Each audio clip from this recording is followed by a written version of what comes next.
नमस्कार मित्रांनो, माझ्या यूट्यूब चॅनलमध्ये तुमचं सर्वांचं स्वागत आहे. मी आज तुम्हाला एक कथा सांगणार आहे. तर चला ऐकूया आपण नवीन कथा. आई, मुलगा व त्याची पत्नी तिघेजण डायनिंग टेबलावर बसून जेवण करत असतात. जेवण करता करता मुलगा तिच्या पत्नीला म्हणतो, नीता, तू आज पुन्हा वरण व पोळी बनवून ठेवले. कमीत कमी जेवण करण्यात तरी आळस नको करत जाऊ. तुला कामच काय असते? दिवसभर तर तू घरातच असते. तू काही चांगलं नाही बनवू शकत का? त्यावर नीता म्हणाली, आज मी हलवा बनवणार होते, पण सुजी ऑर्डर केली पण अद्यापपर्यंत आली नाही. मी तुम्हाला उद्या बनवून देईन. आजच्या दिवशी डाळ पोळी जेवून घ्या. तेवढाच स्वयंपाकघरातून कुकरची शिट्टी वाजते आणि नीता जेवता जेवता उठून स्वयंपाकघरात जाऊन गॅस बंद करून पुन्हा येऊन जेवण करायला लागते. आलू शिजवायला ठेवले होते. संध्याकाळी आलूचे बोंडे बनवणार आहे.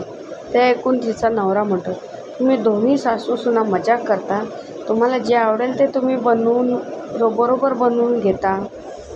तेवढ्यात डोरबेल वाजते. नीता पुन्हा जेवणाच्या टेबलवरून उठते. दार उघडते.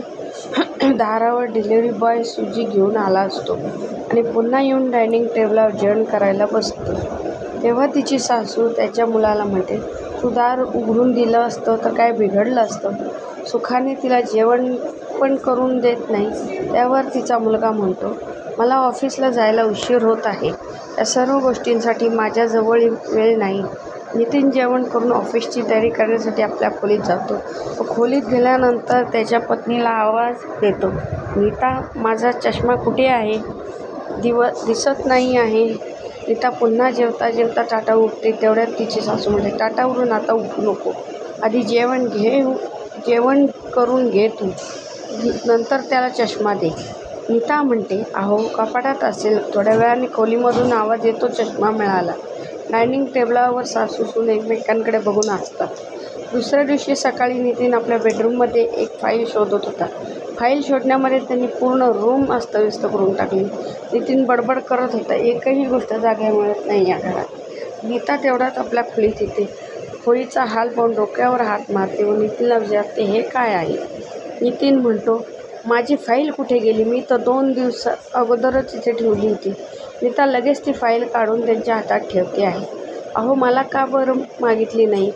तुम्ही हा कमरा किती खराब केला. त्यावर नितीन म्हणाला, तुला दिवसभर काय काम आहे? आता हा कमरा स्वच्छ करून घे. तुम्हाला काही काम नसते दिवसभर घरात. तुम्ही बसले असता असा तो तिला म्हणतो. पती व पत्नीच्या, नवरा व बायकोची ही वाच्यता त्यांची आई ऐकत असते. त्याची आई नीताला बोलावून सांगते, आपण याला चांगला धडा शिकू. त्यासाठी या दोघी प्लॅन तयार करतात. दुसऱ्या दिवशी सकाळी नितीन झोपेतून उठल्यावरच म्हणतो, नीता, चहा. त्याला काही कुणी आवाज येत नाही. तो पुन्हा जोराने ओरडतो, कुठे मेली नीता? मग तेवढ्यात त्याची आई म्हणते, ती 2-3 दिवसांसाठी माहेरी गेली आहे. त्यावर तो खूप रागावतो. मला न सांगता ती कशी काय निघून गेली? आता हे घरातले काम कोण करेल? त्यावर त्याची आई म्हणते, बेटा, 1-2 दिवसाची तर गोष्ट आहे. तू करून घेशील. तो म्हणतो, मी व त्याची आई त्याला म्हणाले, तू आता चहा बनवणार तर माझी सुद्धा बनवशील. त्यानंतर थोड्या वेळाने तो चहा बनवू लागतो. तेव्हा त्याची आई म्हणते, माझ्या याच्यात थोडी साखर कमी टाकशील? तो म्हणतो, ठीक आहे. तो चहा म्हणून आईला देतो. आई म्हणते, बेटा, तू याच्यामध्ये विलायची टाकली नाही. माझी सून खूप चांगला चहा मला बनवून देते. थोड्या वेळानंतर नितीन त्याच्या आईला म्हणतो, आई, आज खाण्यामध्येच राजमा. त्यावर त्याची आई म्हणते, हो, मला राजमा खायची खूप इच्छा आहे. त्यावर नितीन म्हणतो, आई, तू बनव. त्यावर ती म्हणते, अरे बेटा, माझे पाय खूप दुखत आहेत. खूप त्रास होतो मला. आता उभे राहता येत नाही किचनमध्ये. त्यावर नितीन म्हणतो, ठीक आहे, मी करतो. नंतर नितीन किचनमध्ये जातो. आता त्याच्या लक्षात येतं की त्याची बायको नीता रोज किती काम करते. तो कसं तरी कुकर लावतो, वरण भात शिजवतो, पोळ्या लाटतो. थोड्या वेळात वरण भात पोळी तयार होऊन जाते. त्यावर त्याची आई म्हणते, अरे नितीन, तू तर मटर पनीर बनवणार होता. हे काय बनवून ठेवलं?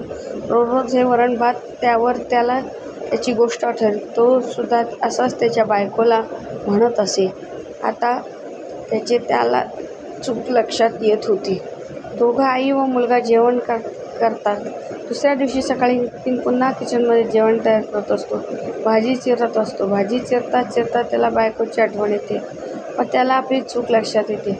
आपली बायको किती कष्ट करते, किती काम करते आणि त्या विचारांमध्ये त्याचं बोट चिरतं व रक्त ओलगतं. बेसिनमध्ये बोट धुवायला जातो तेवढ्यात त्याची बायको धावत येते व त्याला पट्टी बांधते. म्हणजे त्याची बायको माहेरी गेली नव्हती, म्हणजे सासूचा दिसा प्लॅनचाच भाग होता. ज्यामुळे त्याचा जो भ्रम होता तो त्यांनी दूर केला की घरामध्ये काय काम असतं, घरामध्ये काय काम असतं. हाऊसवाईफला काही काम नसतं. ही तुम्हाला कथा कशी वाटली नक्की तुमच्या कमेंट्स करून आम्हाला कळवा. धन्यवाद.